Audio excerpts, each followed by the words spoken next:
चलिए स्टूडेंट्स, हम लोग क्वेश्चन नंबर 5 को सॉल्व करते हैं। देखिए क्वेश्चन नंबर 5 में क्या कहा जा रहा है। स्टूडेंट्स आप लोग क्वेश्चन को पढ़िए।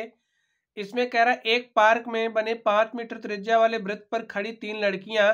कोई पार्क है और वो जो पार्क है उस पार्क में 5 मीटर त्रिज्या वाले वृत्त पर, यहाँ पे हमने एक 5 मीटर त्रिज्या का वृत्त बना लिया है।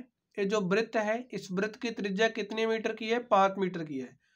तो 5 मीटर त्रिज्या वाले वृत्त पर खड़ी 3 लड़कियां रेशमा, सलमा एवं मनदीप खेल रही हैं। कौन कौन खेल रहा है? रेशमा खेल रही है। रेशमा को हम लोग आर से लिखेंगे, रेशमा को हम लोग आर से लिखेंगे, सलमा को हम लोग एस से लिखेंगे, और अगर मनदीप की बात करें तो मनदीप को हम लोग एम से लिखेंगे। खेल रही हैं।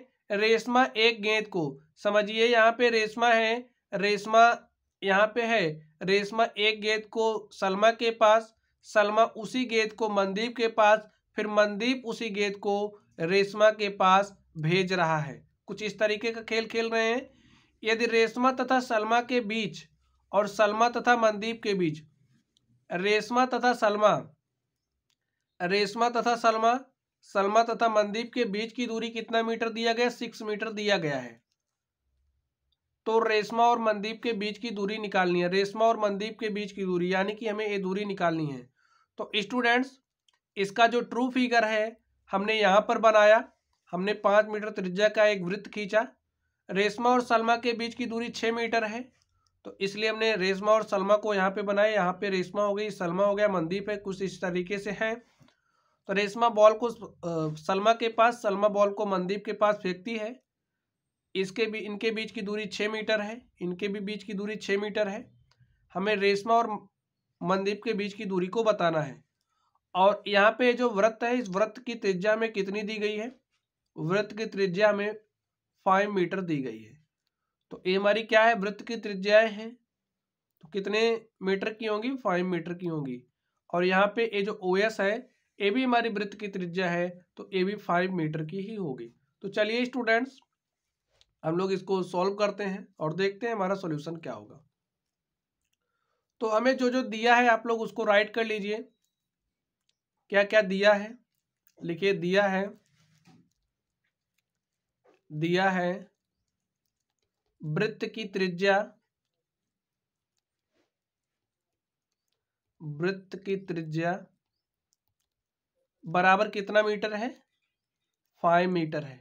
हमारा जो OR है बराबर है OM के। लिखिए OR बराबर है OM के, और बराबर किसके है? देखिए OS के, क्योंकि ये तीनों क्या हैं? वृत्त की त्रिज्याएं हैं। ये तीनों क्या हैं?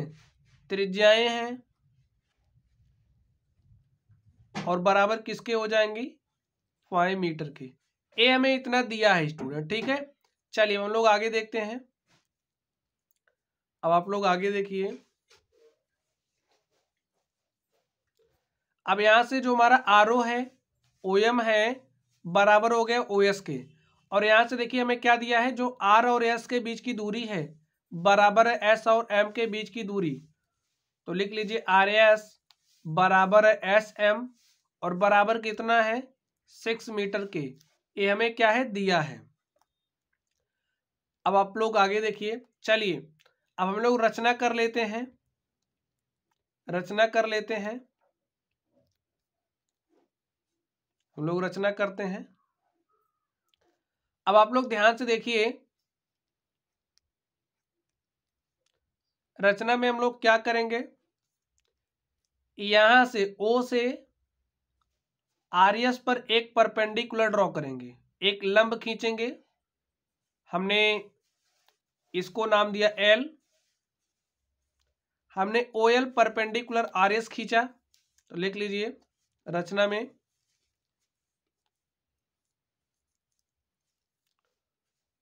OL परपेंडिकुलर हमने क्या खींचा? RS। OL परपेंडिकुलर RS खींचा। और स्टूडेंट्स यहां पर इसको भी हम कोई नाम दे देते हैं। इसको हमने नाम दिया क्या? समझिए इसको हमने नाम F दे दिया।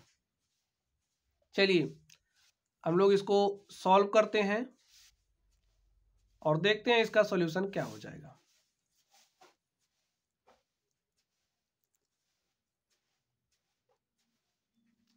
अब आप लोग ध्यान से देखिए,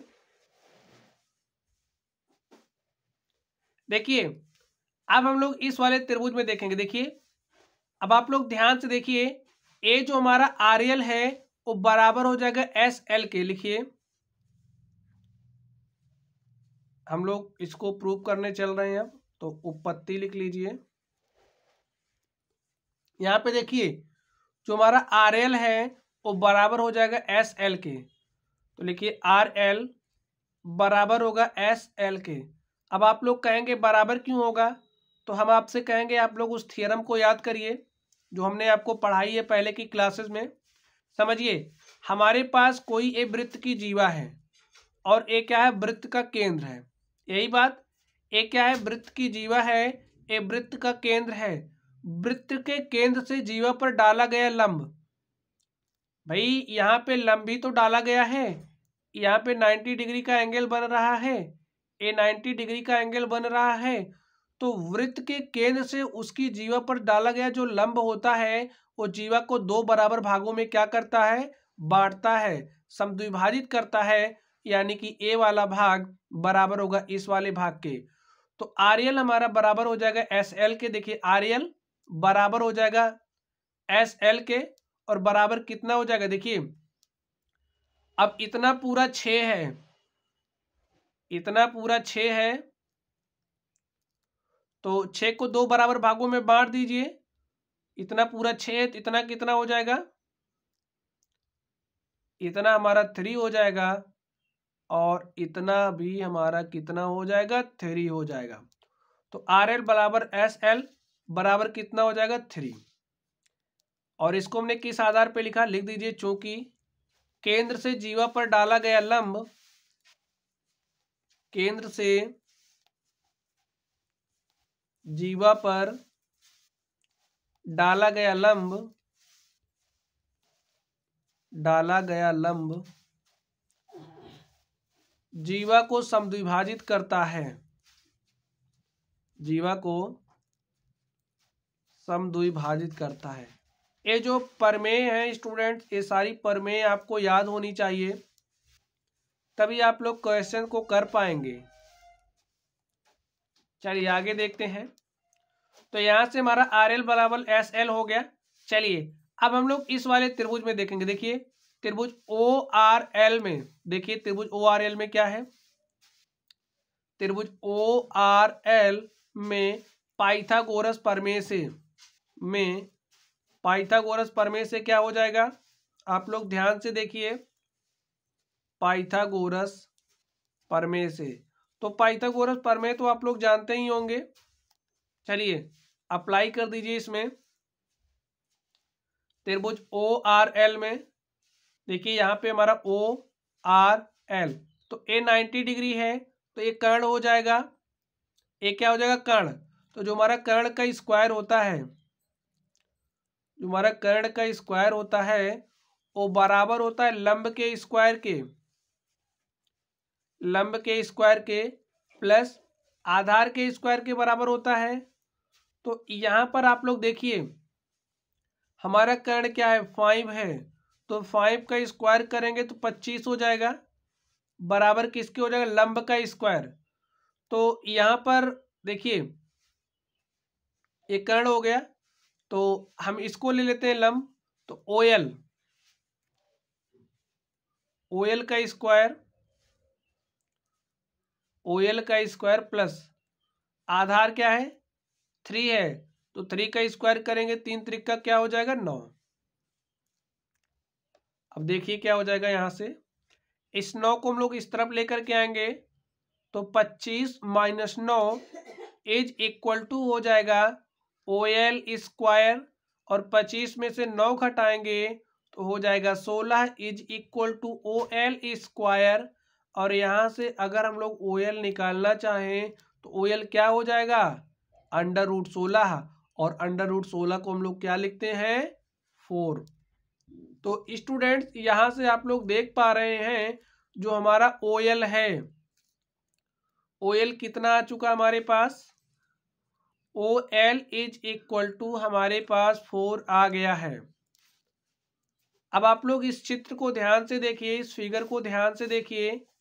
इसमें ये जो OL है, चलिए इसको आप लोग देखिए, ये जो हमारा OL है इसको देखिए, ये जो हमारा OL है ये कितना आ चुका है, ये आ चुका है 4। कितना आया है, 4 आया है। चलिए अब हम लोग देखेंगे त्रिभुज ORF तथा OMF में। तो लिखिए त्रिभुज ORF तथा OMF में। चलिए इसको हम लोग यहाँ पे लिख देते हैं।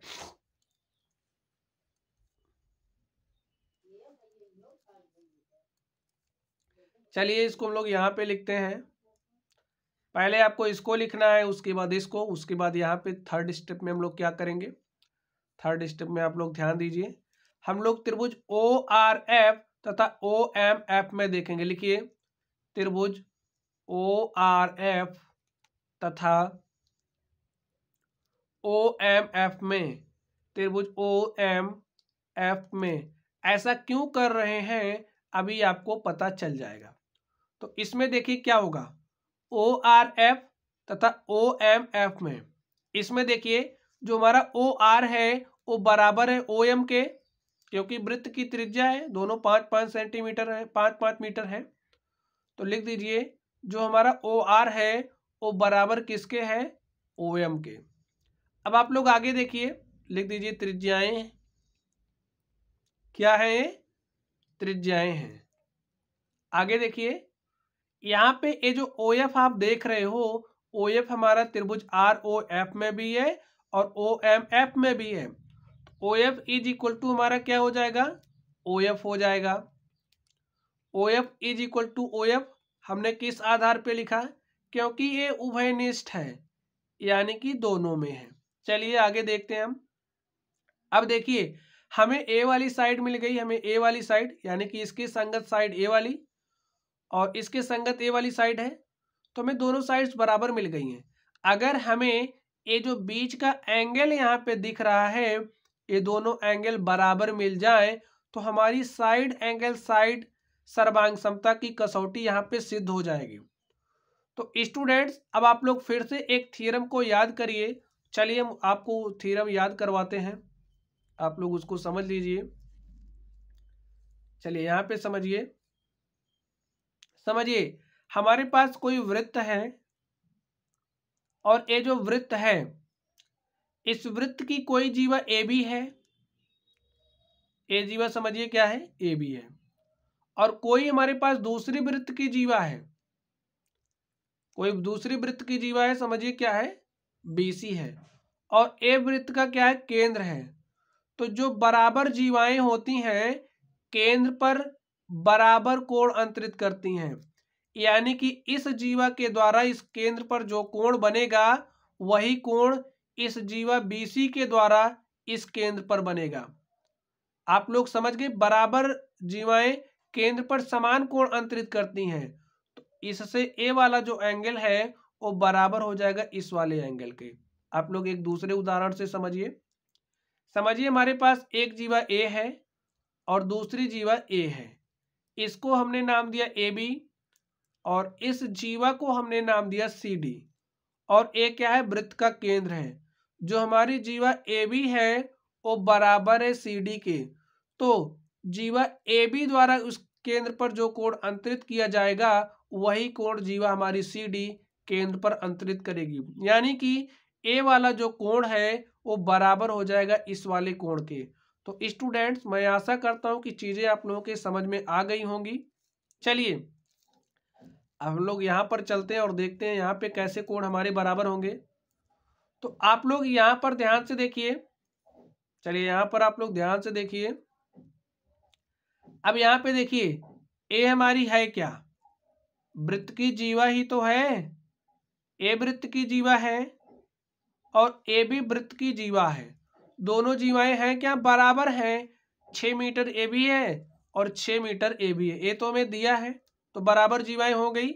और इन जीवाओं के द्वारा देखिए यहाँ पे जो कोण अंतरित हो रहा है, यहाँ पे जो कोण बन रहा है यही कोण बन रहा है। और जीवा SM के द्वारा देखिए कौन सा कोण बन रहा है, ए वाला कोण बन रहा है, तो ये दोनों कोण बराबर हो जाएंगे। क्यों बराबर हो जाएंगे?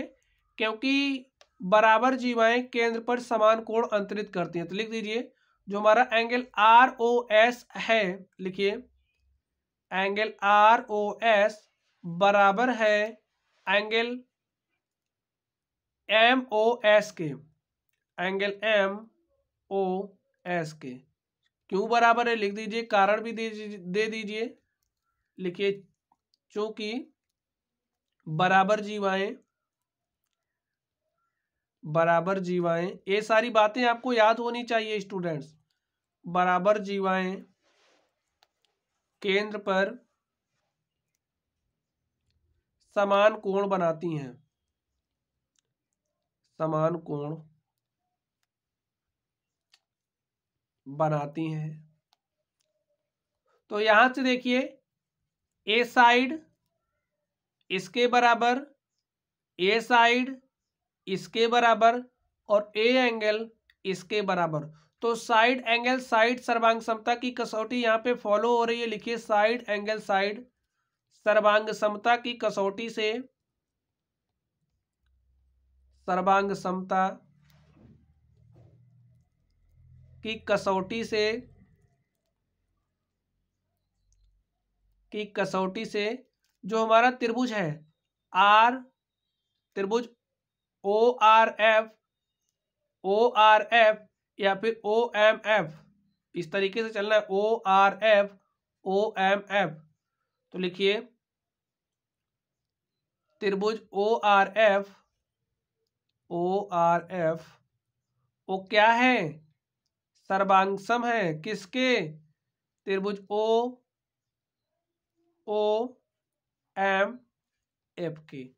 तो यहां से क्या हो गया, ए जो हमारा त्रिभुज है, देखिए इसको हम दूसरा कलर लेते हैं इसके लिए। देखिए ए जो हमारा ORF है, देखिए ORF ये सर्वांगसम हो गया है किसके? इसके। तो यहां से क्या हो जाएगा, देखिए यहां से क्या हो जाएगा, ये जो हमारा RF है बराबर हो जाएगा MF के। लिख दीजिए RF बराबर हो गया MF के। और बराबर क्यों है? क्योंकि सर्वांगसम त्रिभुजों के संगत भाग बराबर होते हैं। देखिए जो भी थ्योरम हमने पहले पढ़ा है सारा हमारे काम में आ रहा है। लिखिए सर्वांगसम त्रिभुजों के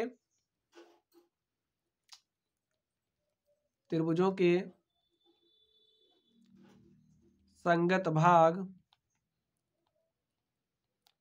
बराबर होते हैं।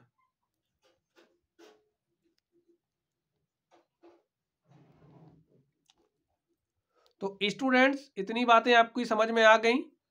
जो हमारे सर्वांगसम त्रिभुज होते हैं, सर्वांगसम त्रिभुजों के संगत भाग बराबर होते हैं। तो ए वाला जो हमारा भाग है बराबर हो गया इस वाले भाग के। अब आप लोग ध्यान से समझिए, क्या समझना है? देखिए ए वाला भाग इसके बराबर हो गया, और यहाँ पे आप लोग देख पा रहे होंगे जो हमारा आर्यम है वो क्या है? वो आर्यम हमारी एक जीवा है। क्या है? जीवा है। और हम एक थ्योरम जानते हैं। थ्योरम क्या जानते हैं? एक थ्योरम आप लोग इसको भी समझ लीजिए। समझिए ए हमारी कोई वृत्त की क्या है? जीवा है। और ए वृत्त का केंद्र है। ए वृत्त की जीवा है, ए वृत्त का केंद्र है। वृत्त के केंद्र से वृत्त के केंद्र से होकर के आने वाली रेखा अगर जीवा को दो बराबर भागों में बांटती है, इस बात को ध्यान से सुनिए। एक कोई वृत्त है, ए वृत्त की जीवा है, वृत्त के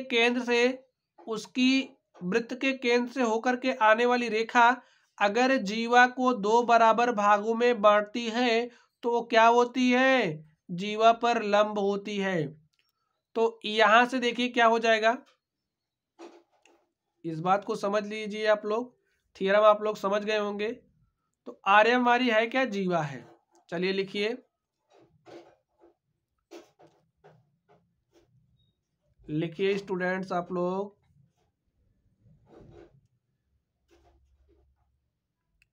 चलिए अब यहां से देखिए ये जो OF है वो लंब हो जाएगा किस पे? आर्यम पे। लिखिए जो हमारा ओ एफ है वो क्या है, लंब है किस पे, आर एम पे।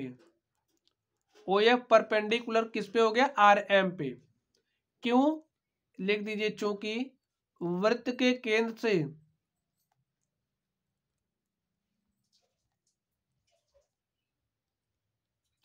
केंद्र से होकर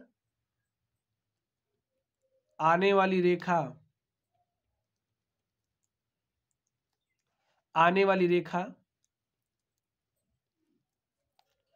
अगर जीवा को दो बराबर भागों में बांटती है, रेखा अगर जीवा को समद्विभाजित करती है, जीवा को समद्विभाजित करती है तो वह रेखा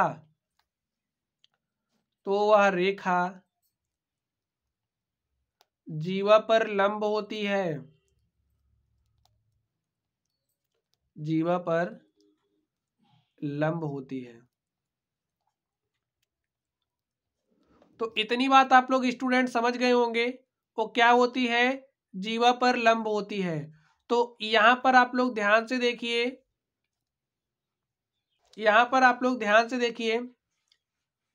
अब ए क्या हो गया, इस पे लंब हो गया और यहाँ ए इस पे लंब हो गया। हमें ए आर एम बताना है तो हम लोग कैसे बता सकते हैं, देखिए ए जो हमारा त्रिभुज ओ आर एस है, हम लोग त्रिभुज ओ आर एस का क्षेत्रफल दो तरीके से निकाल सकते हैं। एक तो ए लंब है, 1/2 आधार गुणे ऊंचाई, 1/2 आधार गुणे ऊंचाई का यूज करके हम लोग इसका क्षेत्रफल निकाल सकते हैं। दूसरा इसका जो क्षेत्रफल है 1/2 इस वाले लंब को लेकर के निकाल सकते हैं। तो हम लोग जो हमारा त्रिभुज ओ आर एस है, हम लोग ओ आर एस का क्षेत्रफल निकालेंगे। तो चलिए हम लोग देखते हैं,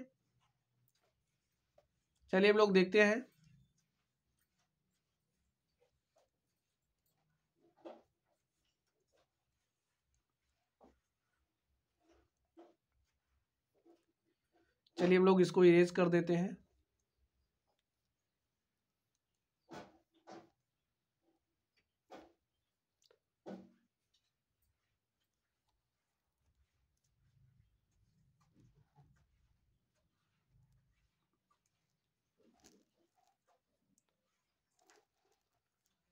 लिखिए स्टूडेंट्स,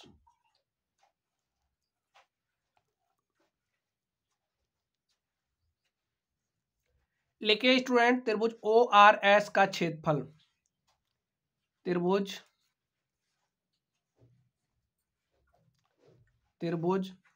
ओ आर एस का क्षेत्रफल। अब यहां से देखिए ओ आर एस का क्षेत्रफल क्या हो जाएगा। अब त्रिभुज के क्षेत्रफल का जो फॉर्मूला होता है उसको हम जानते हैं, 1/2 गुणे आधार और गुणे में क्या होती है, ऊंचाई होती है,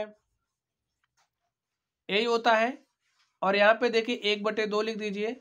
आधार हमारा है क्या, यहाँ पे देखिए हम लोग ओ आर एस की बात कर रहे हैं, इसमें आधार देखिए हमारा क्या है, हम लोग आर एल भी ले सकते हैं, एस एल भी ले सकते हैं, तो कोई भी ले लीजिए। यहाँ पे वैल्यूज 3 इसकी भी है, 3 इसकी भी है, तो चलिए यहाँ पे हमने 3 राइट कर दिया आधार, ठीक है। ऊंचाई देखते हैं, ऊंचाई यहाँ पे देखिए, चलिए पहले हम लोग लिख ही देते हैं।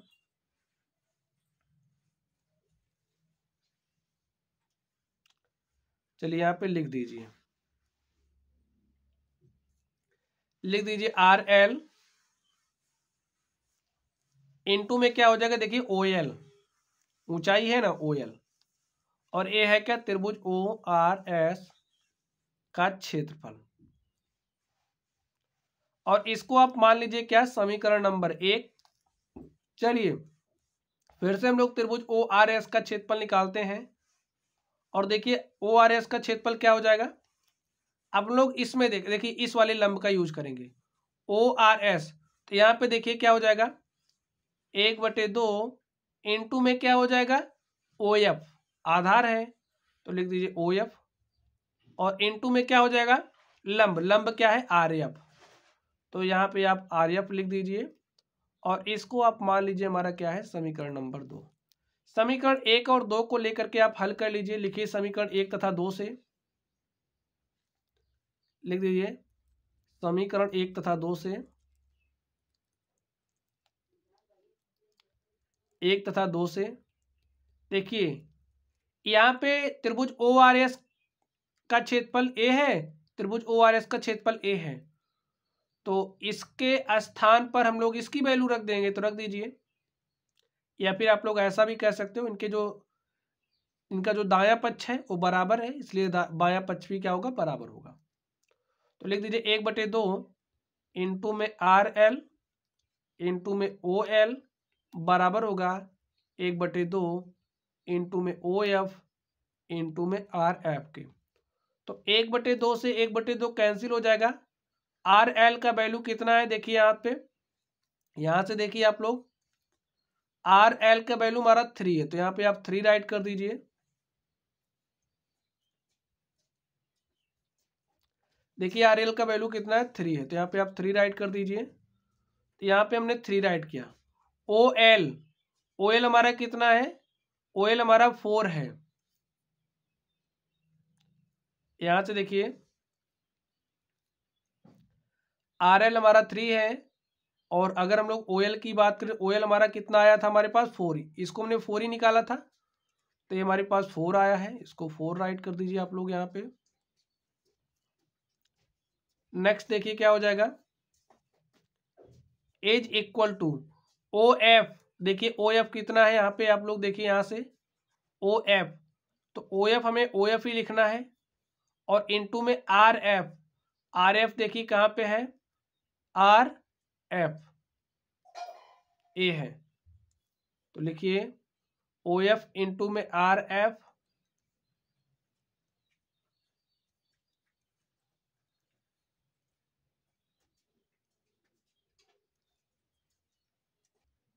स्टूडेंट्स आप लोग ध्यान से देखिए,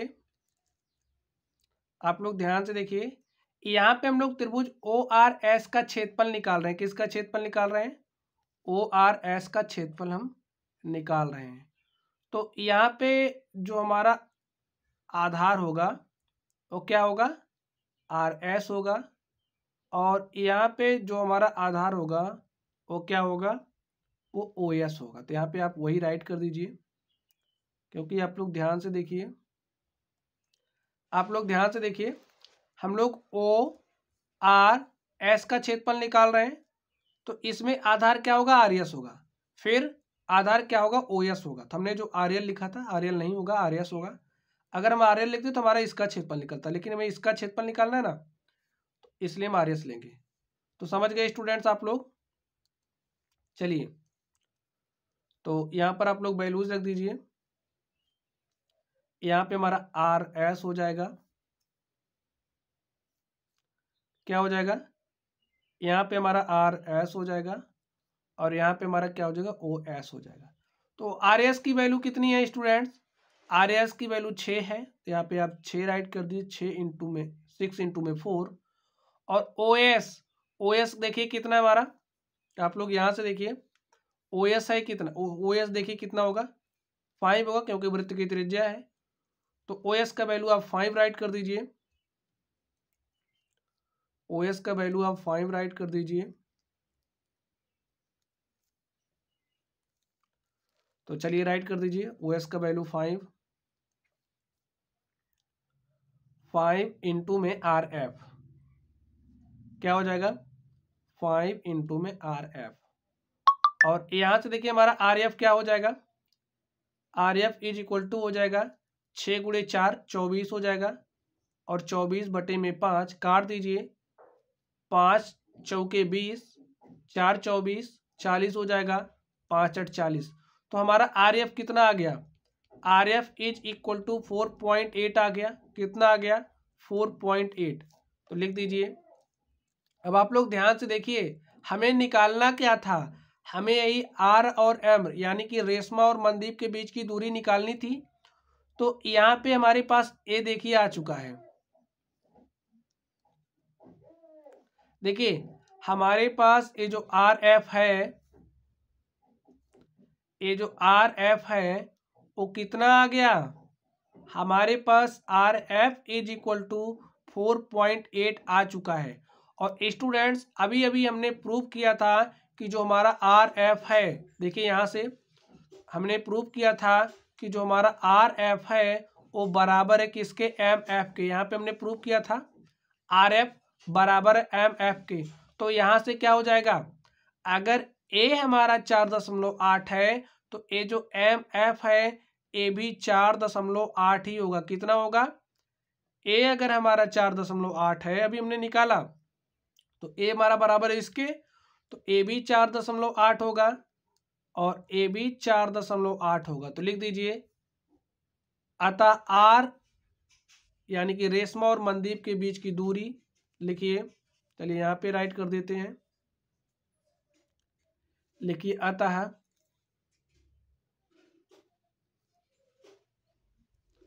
अतः रेशमा तथा मनदीप के बीच की दूरी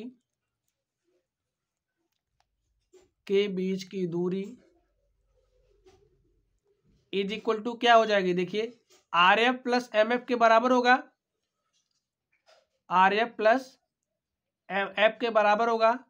और आर एफ हमारे पास क्या है 4.8, और अभी अभी हमने प्रूव किया था आर एफ बराबर है एम एफ के। तो ए 4.8 है तो ए भी 4.8 हो जाएगा। तो यहाँ पे भी 4.8 राइट कर दीजिए और जोड़ लीजिए 8 8 16 के 6 हासिल 1, 4 में 1 जोड़ा 5 और 5 4 कितना हो जाएगा 9, एक अंक बाद दशमलव लगा दीजिए मीटर। तो रेशमा और मनदीप के बीच की जो दूरी है वो कितना आ गया है 9.6 मीटर।